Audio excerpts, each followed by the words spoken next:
ఓం నారాయణ ఆదినారాయణ.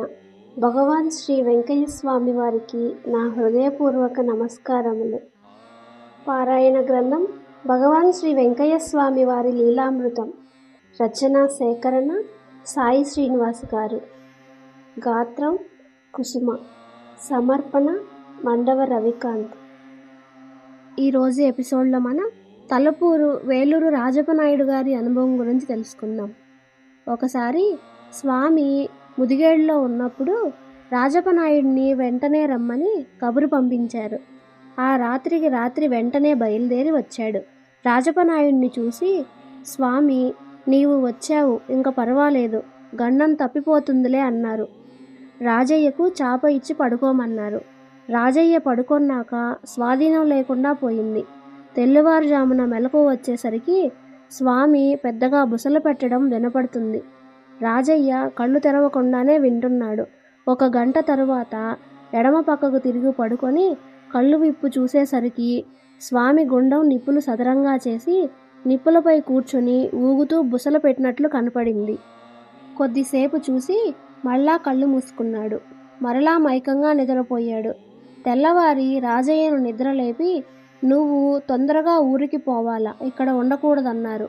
రాజయ్య బయలుదేరి తలపూరు వచ్చి రాత్రి జరిగిన దాని గురించి, స్వామి ఆ విధంగా కనపడట ఏమిటి, నాకు మైకం రావడం ఏంది, ఈనాటికి అర్థం కాలేదు. దేవదేవుని చిద్విలాసములు ఎవరికీ అర్థం కావు. ఈయన స్వామి వద్దకు అప్పుడప్పుడు వస్తుండేవాడు. స్వామి అంటే మంచి నమ్మకం, భక్తి కలిగి ఉండేవాడు. ఒకరోజు రాజయ్య స్వామి వద్దకు వెళ్ళి కూర్చొని ఉంటే, అయ్యా నీకు ఉద్యోగం వస్తుందయ్యో, గవర్నమెంటు సొమ్ము చాలా తినాలి, నీవు డాక్టర్ల పరీక్ష చేసిన అన్నం గదా తినేది, నీకు బాగా జరుగుతుంది లేయ్యా అని నీవు ఉద్యోగం చేసేటప్పుడు మాకు చాటంత విమానం పంపిస్తూ ఉండమన్నారు. కొద్ది రోజులకు రాజయ్యకు విమానాశ్రయంలో ఉద్యోగం వచ్చింది. స్వామి చెప్పినట్లే డాక్టర్లు పరీక్ష చేసి అన్నం పెడుతున్నారు. అతని జీవితం బాగానే జరుగుతున్నది. కానీ ఈ చాటంత విమానం అంటే ఏమిటో అతనికి తెలియలేదు. ఒకరోజు స్వామి శిష్యుడైన దక్షిణాది రమణయ్యను అడిగాడు. ఆయన స్వామిని ఎల్లప్పుడూ మరవకుండా ఉండేది అని చెప్పారు. కానీ చాటంత విమానం అంటే ఏమిటో వివరంగా చెప్పలేదు. ఇంతకీ వివరం ఏమిటంటే ఇంగ్లాండ్ కవరు అన్నమాట. అంటే స్వామిని ఎల్లప్పుడూ గుర్తుంచుకొని మంచి చెడ్డలు తెలియపరుస్తూ ఉండాలని స్వామి సూచించారన్నమాట. 18 సంవత్సరములు విమానాశ్రయంలో పనిచేసి తర్వాత బ్యాంకులో ఉద్యోగం చేస్తూ స్వామి అంటే సాక్షాత్ భగవంతుడని నమ్మి రాజయ్య ఇంటిల్లపాది స్వామిని పూజించుకుంటున్నారు.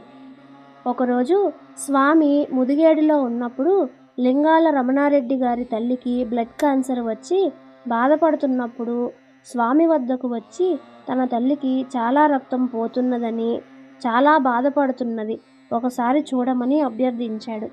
ఆమెను మద్రాస్ తీసుకువెళదామంటే ఆమె వినడం లేదు. ఎలాగైనా మీరే రక్షించాలి స్వామి అని వేడుకున్నాడు.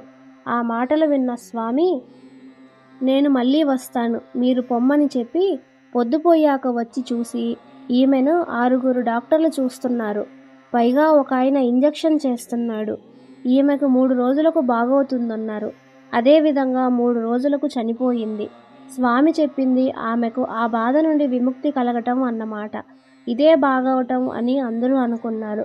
అంటే ఆమెకు అవసాన దశలో దుర్భరమైన బాధ భరించలేని స్థితి నుండి ప్రశాంతంగా స్వర్గస్థురాలని చేశారు. ఇదే విధంగా 1959లో ముదిగేడు నుండి రామిరెడ్డి గారి అనుభవం గురించి తెలుసుకుందాం. ఈయన వదిని గారు వెంకట సుబ్బమ్మకు కాలి బ్రొటన వేలమ్మటి వేలుకు కురుపు లేచి ఎన్నో వైద్యాలు చేసి డాక్టర్లకు చూపించినా ఏమీ ప్రయోజనం కలగలేదు. స్వామి వెనబద్వేలు తిప్ప మీద ఉన్నప్పుడు అక్కడకు తీసుకుపోయారు.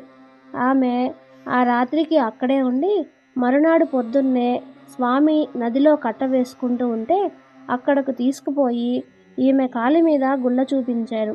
స్వామి ఎక్కడెక్కడో ఆసుపత్రులని తిరిగి ఏ మందులు వాడినా ప్రయోజనం లేక నీవే దిక్కని నిన్ను నమ్ముకొని వచ్చాను అని విన్నవించుకుంది.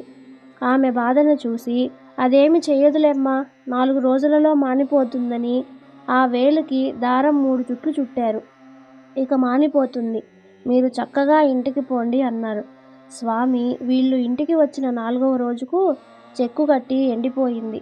ఎన్ని ఆసుపత్రులు తిరిగినా మాననిది స్వామి పైసా ఖర్చు లేకుండా తొందరగా మాన్పారు అని స్వామిని అందరూ స్తుతించారు.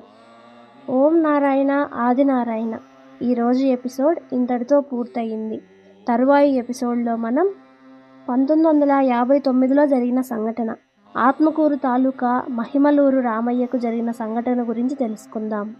భగవాన్ శ్రీ వెంకయ్య స్వామి వారికి జయము జయము. సర్వేజన సుఖినో